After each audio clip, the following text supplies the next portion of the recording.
Так вот надуло сугробы. За ночь палатка стоит вон. С этой стороны ветрище дуло у нас.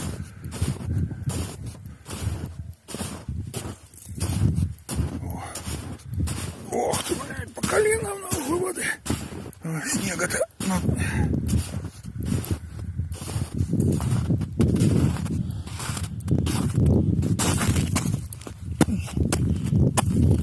А тут что-то даже вода выступила поверх снега. А, это, наверное, когда вычерпывали. Ну, из лунок я специально же мокрую воду, чтобы бежать.